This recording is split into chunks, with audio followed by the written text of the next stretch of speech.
세상은 넓고 사연은 많습니다. 지구 반대편의 가슴 따뜻한 이야기를 지금 시작합니다. 본 콘텐츠는 해외 사연을 재구성한 것입니다. 52세의 나이에 갑자기 세상의 모든 빛을 잃은 한 여인이 있었습니다.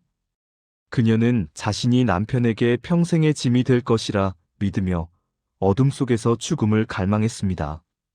하지만 그녀의 남편은 30년 낙농업으로 쌓아온 모든 것을 버리고 단 하나의 꿈을 향해 미친 듯이 달려갔습니다. 사연 시작하기 전에 구독 버튼을 눌러주세요. 오늘 하루가 조금 더 특별해질 거예요. 1956년 일본 홋카이도의 작은 마을에서 결혼한 쿠로키 토시유키와 야스코 부부의 이야기는 그렇게 시작되었습니다. 저녁 풀벌레 소리가 들려오고 멀리서 60마리 젖소들의 낮게 울려 퍼지는 울음소리가 희미하게 들려오던 어느 봄날 저녁이었습니다. 두 자녀를 키우며 평생을 낙농업에 매달려온 부부는 이제 막 환갑을 바라보는 나이가 되어 있었습니다.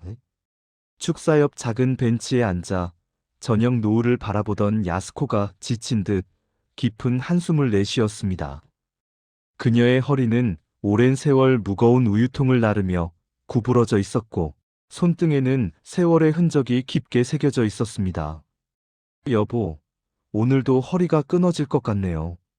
저 녀석들은 왜 해가 져도 배가 고픈 건지 모르겠어요.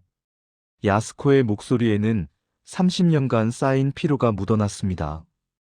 하지만 그 속에는 여전히 삶에 대한 애정과 희망이 남아 있었습니다.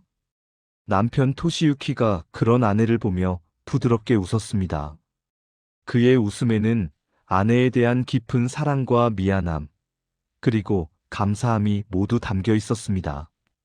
하하, 우리가 부지런한 만큼 젖이 잘 도는 거지. 켄타 저 녀석도 이제 곧 대학 졸업이고 당신 고생도 거의 다 끝나가는 거야. 토시유키의 말에 야스코가 남편의 어깨를 살며시 주무르기 시작했습니다. 그의 어깨는 오랜 노동으로 돌덩이처럼 단단하게 굳어 있었습니다. 정말 그럴까요? 당신 어깨 좀 봐요. 돌덩이처럼 굳었네. 우리가 평생 소젖만 짜다 늙어 죽는 건 아닌지 몰라요. 야스코의 말에는 장난기가 섞여 있었지만 그 속에는 진짜 걱정도 담겨 있었습니다. 토시유키가 아내의 손을 가만히 잡으며 말했습니다. 무슨 그런 섭섭한 소리를 해? 내가 다 계획이 있어. 계획이요? 매일 똑같은 그 계획 말고요? 아내의 물음에 토시유키의 눈빛이 반짝였습니다. 그는 오랫동안 마음속에 품어왔던 꿈을 조심스럽게 꺼내기 시작했습니다. 켄타가 졸업하고 자리 잡으면 말이야. 이 목장도 조금 줄이는 거야. 60마리를 다 키울 필요는 없잖아. 20마리 정도만 남기고 말이지. 그리고 우리 둘이서 여행을 가는 거야. 여행이라는 단어에 야스코의 눈이 커졌습니다. 결혼 이후 단 한 번도 제대로 된 여행을 가본 적이 없었던 그녀였습니다. 아이들을 키우고 젖소를 돌보고 집안일을 하느라 자신을 위한 시간은 단 하루도 가져본 적이 없었습니다. 그럼 홋카이도부터 오키나와까지 일본 전국을 일주하는 거야. 당신 그동안 고생만 했지 어디 제대로 가본 적 있어? 벚꽃 구경도 맨날 라디오로만 들었잖아. 토시유키의 말에 야스코의 얼굴이 환하게 밝아졌습니다. 그녀의 눈에는 소녀처럼 순수한 기대감이 가득 차올랐습니다. 어머나 세상에 정말이에요? 홋카이도 라벤더 밭도 가보고 교토의 금각사도 보고 오키나와의 푸른 바다도 볼 수 있다는 거예요? 당연하지. 내가 당신한테 약속했잖아. 이 손으로 일본에서 제일 예쁜 풍경만 골라서 보여주겠다고 했어. 야스코의 눈가에 기쁨의 눈물이 맺혔습니다. 그녀는 남편의 거친 손을 꽉 잡으며 말했습니다. 기대할게요, 여보. 그날만 기다리면서 남은 힘 다해서 일해야겠네요. 하하, 그래야 우리 야스코지. 자, 어서 들어가. 밤바람이 차니까. 부부는 서로의 손을 꼭 잡고 집으로 들어갔습니다. 그날 밤 야스코는 오랜만에 행복한 꿈을 꾸었습니다. 남편과 손을 잡고 벚꽃이 만발한 길을 걷는 꿈이었습니다. 그 꿈 속에서 그녀는 웃고 있었고 남편도 함께 웃고 있었습니다. 하지만 인생이란 것은 늘 예고 없이 찾아오는 시련으로 가득합니다. 그렇게 행복한 은퇴 후의 삶을 그리던 결혼 30주년이 되던 해, 야스코에게 끔찍한 시련이 닥쳤습니다. 그것은 어느 평범한 아침에 시작되었습니다. 야스코가 평소처럼 아침 식사를 준비하다가 갑자기 비틀거렸습니다.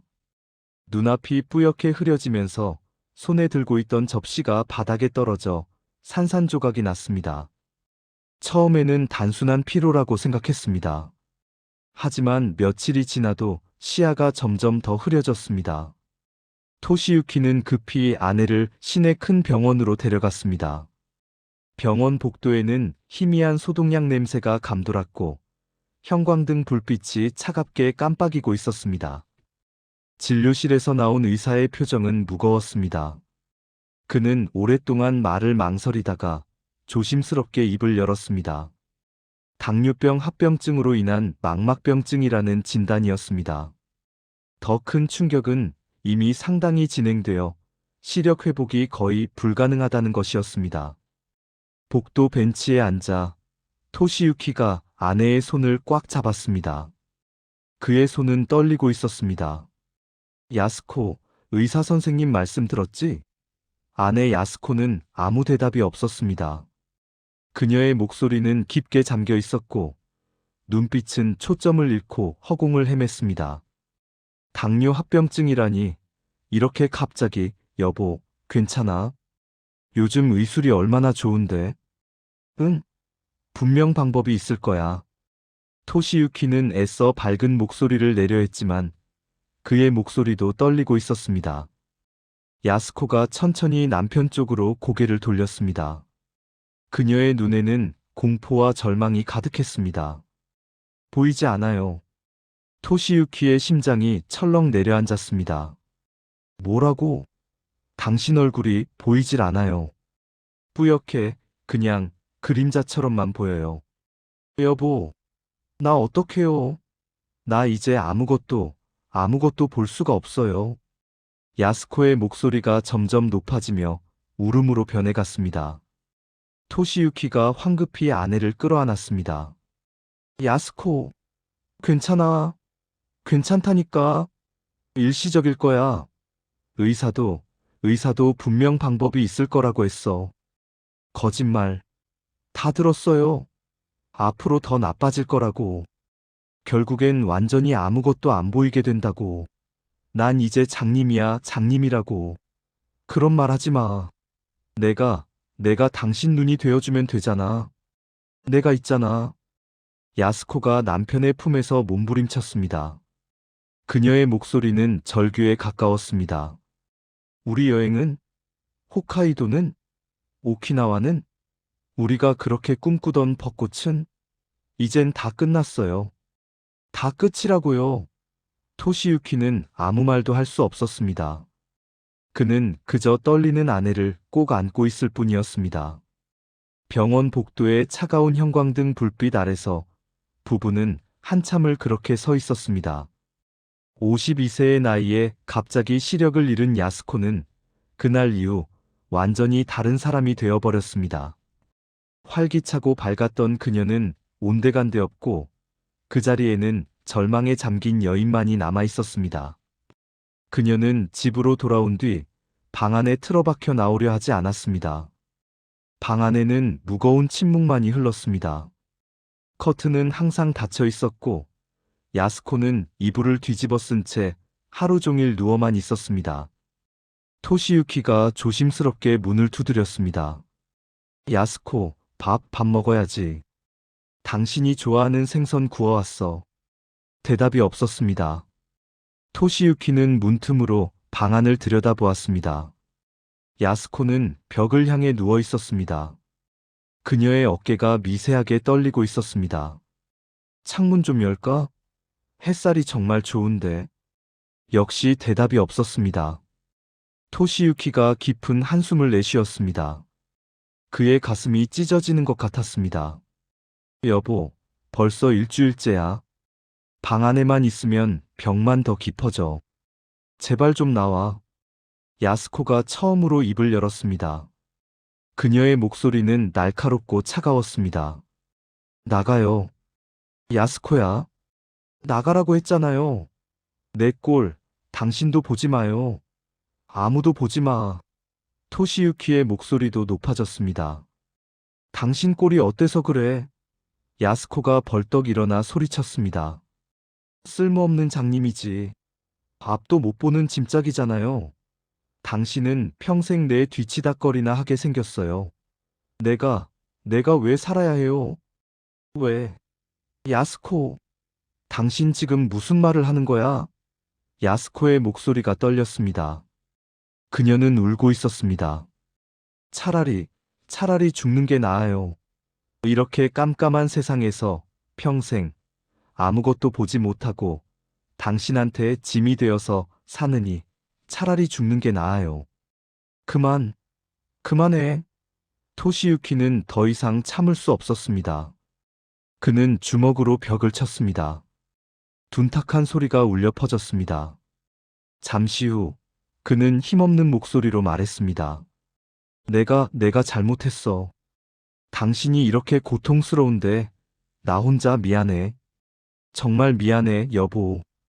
밥은 그냥 여기 두고 갈게. 식기 전에 꼭 먹어.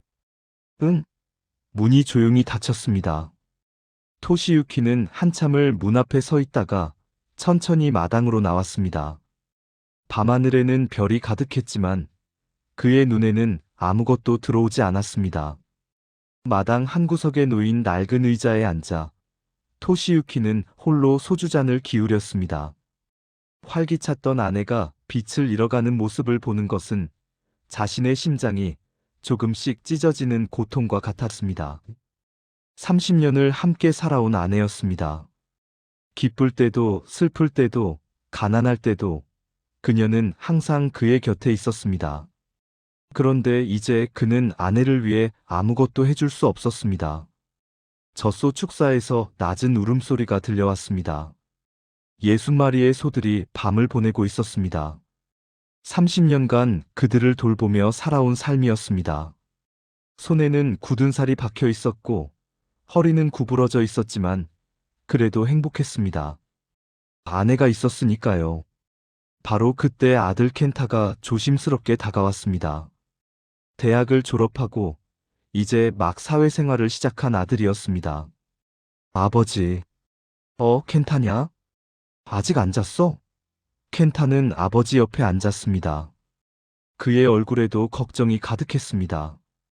어머니, 또 식사 거르셨어요? 그래. 내일은 어떻게든 드시게 해야지. 켄타가 한숨을 쉬었습니다. 아버지, 이러다 두 분 다 쓰러지세요. 어머니는 방에만 계시고 아버지는 혼자서 집안일에 목장일까지 다 하시고. 토시유키는 대답 대신 소주잔을 비웠습니다. 켄타가 조심스럽게 물었습니다. 병원에서는 정말 방법이 없다고 했어요? 토시유키가 고개를 끄덕였습니다. 이미 많이 진행되어서 수술도 안 된대. 어머니는 시간이 좀 필요할 거야. 난 아무것도 해줄 수가 없어. 그의 목소리는 무력함으로 가득했습니다. 켄타는 아버지의 어깨에 손을 올렸습니다. 아버지, 너무 자책하지 마세요. 아버지 잘못이 아니에요. 토시유키는 아무 말도 하지 않았습니다. 켄타가 먼저 일어섰습니다. 들어가 보세요. 밤이 깊었어요. 켄타가 집으로 들어간 뒤 토시유키는 마당을 하염없이 서성였습니다. 은퇴 후 아내와 함께 떠나기로 했던 여행을 떠올렸습니다. 홋카이도의 라벤더밭, 교토의 고즈넉한 사찰, 오키나와의 에메랄드빛 바다, 그 모든 것을 아내에게 보여주고 싶었습니다. 하지만 이제 그 꿈은 영원히 사라져버렸습니다. 그래, 여행을 가자고 했지. 내 손으로 일본에서 제일 예쁜 걸 보여주겠다고 약속했는데, 이젠 다 끝났어. 토시유키의 눈에서 눈물이 흘러내렸습니다. 남자는 쉽게 울면 안 된다고 배워온 세대였지만 이 밤만큼은 참을 수 없었습니다. 바로 그때였습니다. 봄바람이 불어왔습니다. 따뜻하고 부드러운 바람이 그의 뺨을 쓰다듬고 지나갔습니다. 그 바람과 함께 작은 꽃잎 하나가 날아와 그의 뺨에 닿았습니다. 토시유키가 놀라 손으로 그것을 받아들었습니다. 꽃잎이네. 아, 저기 구석에 꽃잔디가 피었구나. 몇 년 전 아내가 마당 구석에 심었던 꽃잔디였습니다. 분홍색의 작고 예쁜 꽃이었습니다. 잊고 있었는데 봄이 되자 조용히 피어나 있었습니다. 잠시 후 바람이 다시 불며 달콤한 꽃향기가 실려왔습니다. 은은하면서도 따뜻한 향기였습니다. 그 순간 토시유키의 머릿속에 한 가지 생각이 번개처럼 스쳤습니다. 향기, 향기라. 그래, 향기. 그는 벌떡 일어났습니다. 그의 눈빛이 살아났습니다. 볼 수는 없어. 하지만 냄새는 맡을 수 있잖아. 그래, 향기야. 향기로 세상을 느낄 수 있어. 토시유키의 가슴이 뛰기 시작했습니다. 오랜만에 느끼는 희망이었습니다. 그는 밤새 잠을 이루지 못했습니다. 머릿속으로 계획을 세우고 또 세웠습니다. 분홍색 꽃잔디, 온 정원을 가득 채운 꽃잔디, 그 향기로 아내가 세상을 느낄 수 있다면? 다음 날 아침, 동이 트자마자 조용하던 집마당에 쿵쿵 도끼로 나무 찍는 소리가 울려 퍼졌습니다. 토시유키는 마당에 있는 오래된 나무들을 베기 시작했습니다. 그의 얼굴에는 결의가 가득했습니다.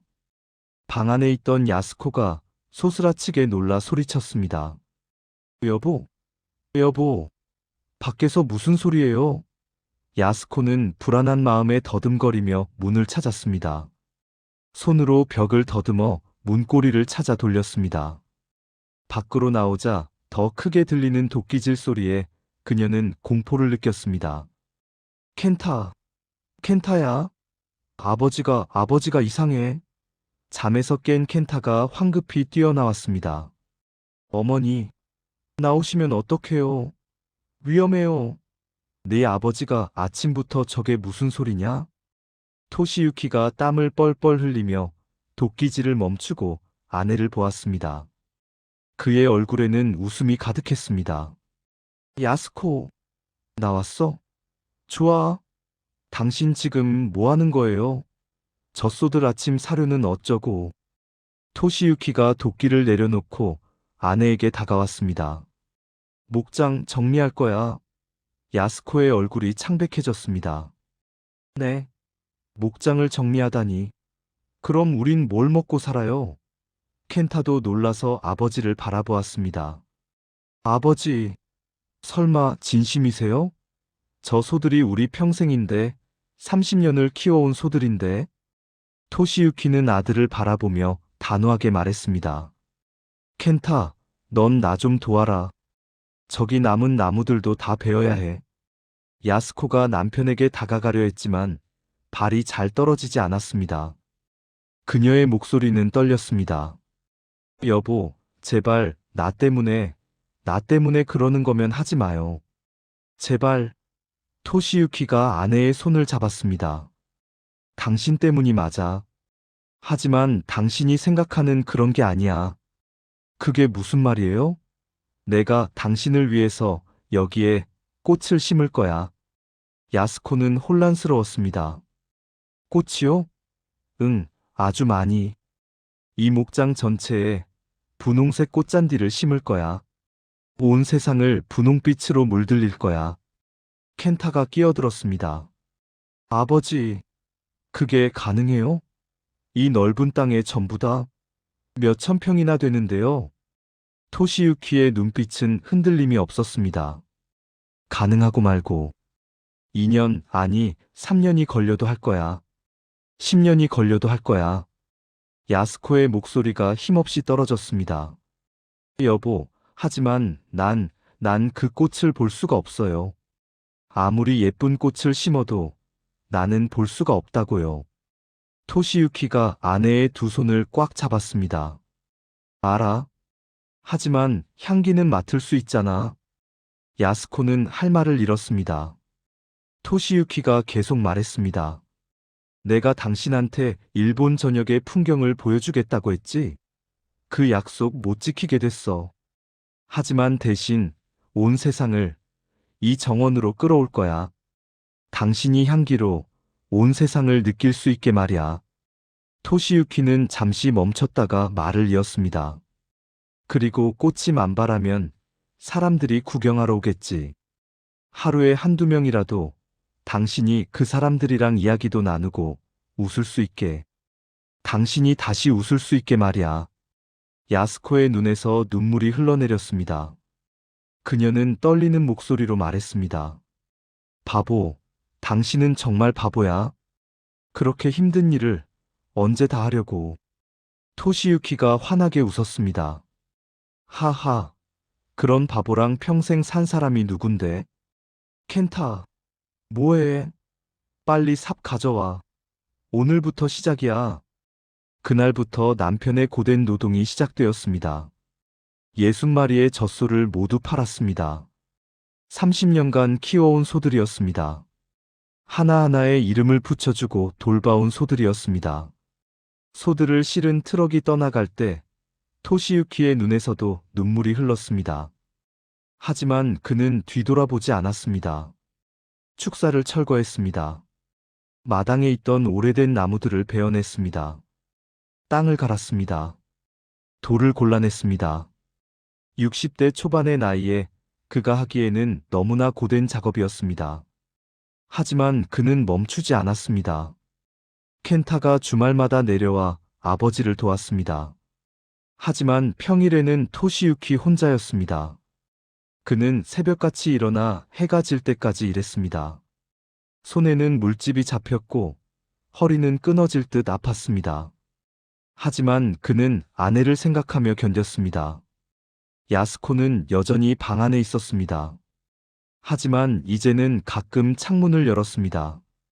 밖에서 들려오는 남편의 삽질 소리, 땅을 고르는 소리를 들으며 그녀는 울었습니다.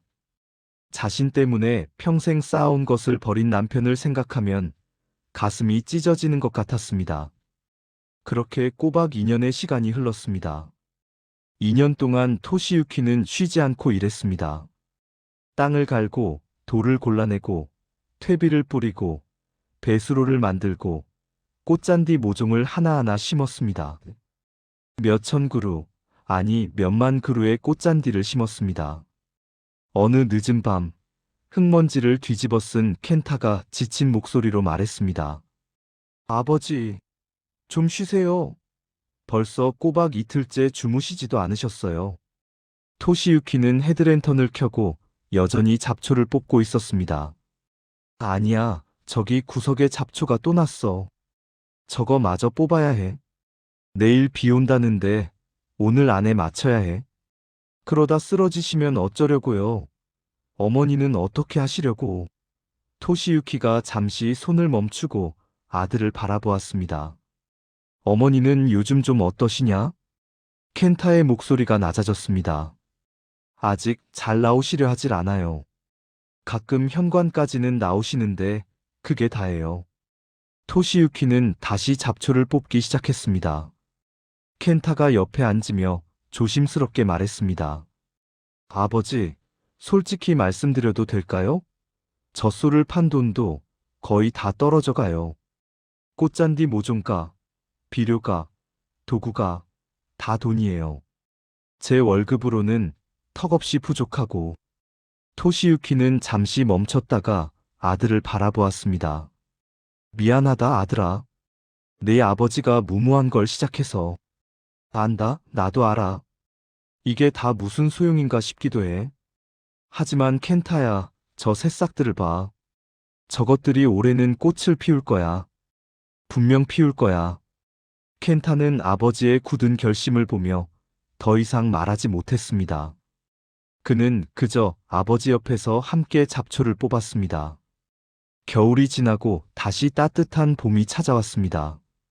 2년간의 고된 노동이 드디어 결실을 맺는 순간이었습니다. 3월 초, 아직 아침 공기가 차가웠지만 땅에서는 작은 새싹들이 돋아나기 시작했습니다.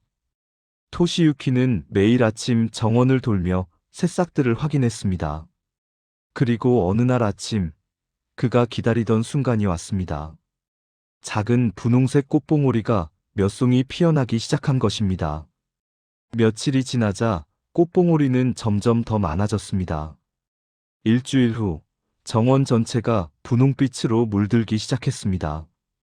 2주일 후, 그것은 완전한 분홍빛 바다가 되었습니다. 토시유키는 믿을 수 없다는 듯 정원을 바라보았습니다. 햇살을 받아 반짝이는 분홍색 꽃잔디들, 바람에 흔들리는 작은 꽃잎들, 그리고 그 사이를 날아다니는 나비와 벌들. 그것은 꿈 같은 광경이었습니다. 토시유키가 밝은 목소리로 집안을 향해 소리쳤습니다. 야스코, 야스코. 방 안에서 야스코의 목소리가 들려왔습니다. 왜 또 그렇게 소란이에요? 나와봐. 어서. 제발 딱 한 번만. 응? 내가 부축해줄게. 자, 천천히. 야스코가 마지못해 일어났습니다. 남편의 목소리에서 평소와 다른 무언가를 느꼈기 때문입니다. 그녀는 더듬거리며 방문을 열었습니다. 토시유키가 아내의 손을 잡고 조심스럽게 현관으로 안내했습니다. 정말 못 말린다니까? 야스코가 투덜거렸지만 그녀의 얼굴에는 미세한 미소가 떠올랐습니다. 토시유키가 현관문을 열었습니다. 자, 이제 나가보자. 천천히 계단 조심해. 야스코가 마지못해 남편의 부축을 받아 문을 열고 밖으로 나오는 순간 따뜻한 봄바람이 부부의 얼굴을 감쌌습니다. 그리고 그 바람과 함께 형언할 수 없이 달콤하고 부드러운 향기가 밀려왔습니다. 야스코는 숨을 크게 들이마셨습니다. 그리고 그 자리에 얼어붙었습니다. 그녀의 눈이 커졌고 입이 벌어졌습니다. 이게 무슨 향기예요? 토시유키는 아무 말 없이 그저 웃었습니다. 야스코가 다시 깊게 숨을 들이마셨습니다. 달콤하고 포근하고 온 세상이 향기로 가득해요. 이게 꽃향기예요? 토시유키? 토시유키의 목소리가 떨렸습니다. 폈어, 여보. 꽃이 만발했어. 온 정원이 분홍빛이야. 야스코의 눈에서 눈물이 흘러내렸습니다. 당신 정말 해냈어요? 그래, 2년 걸렸어.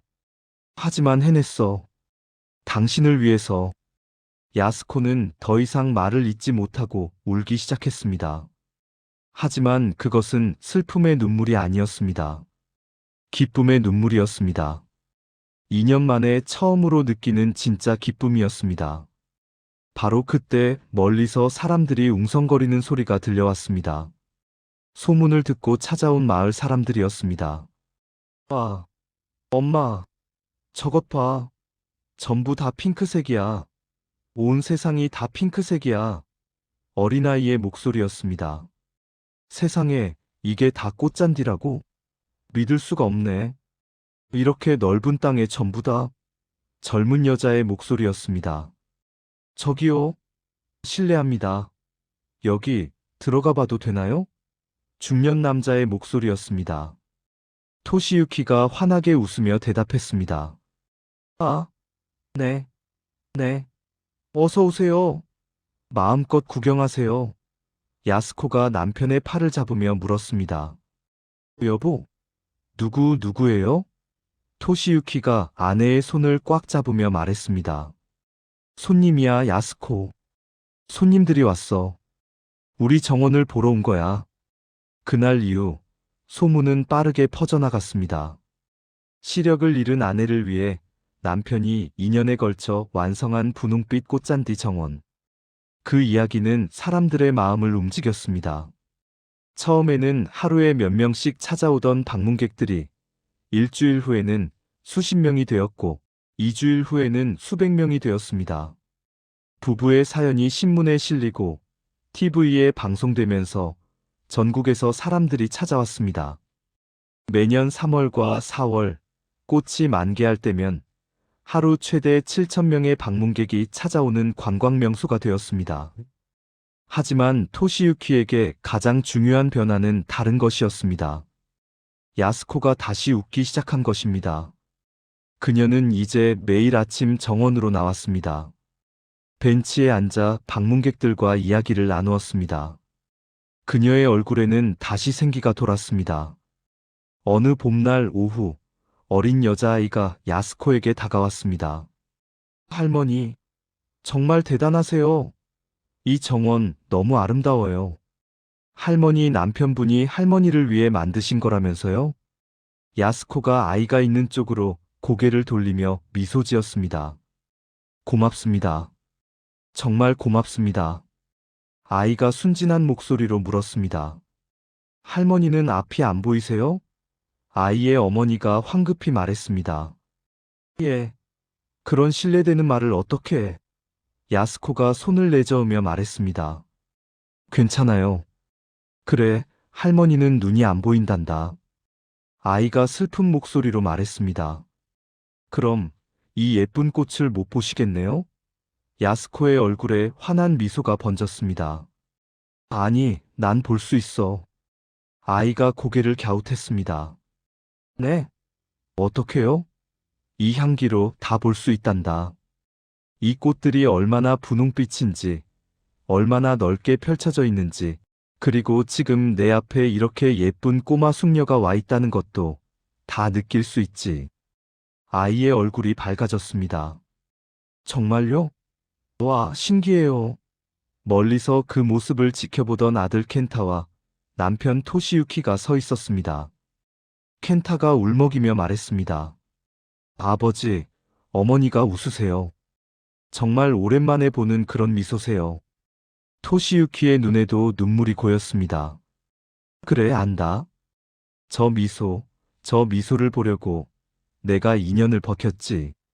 아니, 평생을 살았지. 켄타가 아버지의 어깨에 손을 올렸습니다. 아버지, 정말 대단하세요. 사랑이 이렇게 위대한 거였네요. 토시유키가 아들을 바라보며 웃었습니다. 사랑은 원래 그런 거란다. 상대를 위해서라면 뭐든 할 수 있게 만드는 힘이지. 그렇게 시간이 흘러 10년의 세월이 지났습니다. 정원은 여전히 아름다웠고 매년 봄이면 변함없이 분홍빛으로 물들었습니다. 부부는 이제 70대가 되었지만 여전히 그 정원 한가운데 앉아 있었습니다. 어느 봄날 오후 해질 무렵이었습니다. 방문객들이 모두 돌아가고 정원에는 부부만 남아 있었습니다. 석양빛이 분홍빛 꽃잔디를 비추며 황금빛과 분홍빛이 어우러진 환상적인 광경을 만들어냈습니다. 여보, 오늘따라 향기가 더 짙은 것 같네요. 야스코가 말했습니다. 토시유키가 아내의 손을 잡으며 대답했습니다. 날이 좋아서 그런가 봐. 벌써 10년이나 됐네. 이 정원도. 야스코가 깊은 숨을 들이마셨습니다. 10년 동안 우리가 여행하기로 했던 일본 전역보다 더 많은 사람들을 만난 것 같아요. 홋카이도에서도 오고, 오키나와에서도 오고, 심지어 외국에서도 오고. 토시유키가 웃었습니다. 하하, 그러게 말이야. 이젠 우리가 여행 갈 필요가 없어. 온 세상이 우리한테 여행을 오니까. 야스코가 남편 쪽으로 고개를 돌렸습니다. 고마워요, 여보. 토시유키가 물었습니다. 뭐가 고마운데? 야스코의 목소리가 떨렸습니다. 나한테 이렇게 향기로운 세상을 다시 선물해줘서요. 나는 세상의 빛을 잃었다고 생각했어요. 하지만 당신은 나한테 다른 빛을 선물해줬어요. 향기라는 빛을요. 토시유키의 눈에서 눈물이 흘러내렸습니다. 당신 미소 한번 보려고 시작한 일인데, 이젠 내가 당신 덕분에 매일 웃으면서 사네. 당신이 행복하니까 나도 행복해. 야스코가 손을 더듬어 남편의 손을 찾았습니다. 그리고 그 손을 두 손으로 꽉 잡았습니다. 두 사람의 손은 주름지고 거칠었지만 그 속에는 평생의 사랑이 담겨 있었습니다. 여보. 응, 야스코. 사랑해요. 토시유키가 아내의 손을 더 꽉 잡았습니다. 나도 사랑해. 평생 당신을 사랑했고 앞으로도 계속 사랑할 거야. 석양이 지고 저녁 어스름이 내렸습니다. 하지만 정원의 향기는 더욱 진해졌습니다. 밤이슬을 머금은 꽃잔디에서 더 깊은 향기가 퍼져나갔습니다. 부부는 한참을 그렇게 앉아 있었습니다. 말이 필요 없었습니다. 그저 서로의 손을 잡고 향기를 맡으며 함께 있다는 것만으로 충분했습니다. 아내를 위해 온 세상을 분홍빛 향기로 물들인 남편, 그리고 그 사랑을 받아들이며 다시 삶의 의미를 찾은 아내. 쿠로키 부부의 정원은 오늘도 세상에서 가장 진한 사랑의 향기를 뿜어내고 있습니다. 그 향기는 단순히 꽃의 향기가 아닙니다. 그것은 30년의 결혼 생활, 2년의 고된 노동, 그리고 평생에 걸친 헌신과 사랑의 향기입니다. 이 이야기는 우리에게 말합니다. 진정한 사랑은 포기하지 않는다고. 사랑하는 사람을 위해서라면 불가능해 보이는 것도 가능하게 만들 수 있다고. 그리고 때로는 잃은 것보다 얻은 것이 더 크다고 말입니다. 야스코는 시력을 잃었지만 대신 더 깊은 것을 얻었습니다. 남편의 진정한 사랑을 느꼈고 수많은 사람들과의 만남을 통해 삶의 새로운 의미를 발견했습니다. 그녀는 더 이상 세상이 어둡다고 생각하지 않습니다. 왜냐하면 그녀의 세상은 향기로 가득하고 사랑으로 가득하니까요. 토시유키는 평생의 업을 버렸지만 그 대가로 아내의 미소를 되찾았습니다. 그에게 그것은 세상 무엇과도 바꿀 수 없는 보물이었습니다. 그리고 이 이야기를 듣는 모든 사람들에게 이것은 희망의 메시지가 됩니다. 삶이 아무리 어렵고 절망적으로 보여도 사랑이 있다면, 희망이 있다면 우리는 다시 일어설 수 있다는 것을요. 분홍빛 꽃잔디 정원은 지금도 일본 홋카이도에 존재합니다. 매년 봄이면 수많은 사람들이 그곳을 찾아와 사랑의 향기를 맡습니다. 그리고 그들은 집으로 돌아가며 생각합니다. 나도 내가 사랑하는 사람을 위해 무엇을 할 수 있을까 하고 말입니다. 사랑은 거창한 것이 아닙니다. 사랑은 매일 아침 일어나 사랑하는 사람을 위해 무언가를 하는 것입니다. 때로는 인연이 걸리는 일이 될 수도 있고, 때로는 따뜻한 차 한 잔을 건네는 일이 될 수도 있습니다. 중요한 것은 그 마음입니다. 쿠로키 부부의 이야기는 우리에게 삶의 가장 중요한 교훈을 가르쳐 줍니다. 우리가 사랑하는 사람을 위해 헌신할 때 그것은 결코 낭비가 아니라는 것을요. 그것은 우리 인생에서 가장 의미 있는 투자이며 가장 아름다운 유산이 된다는 것을요.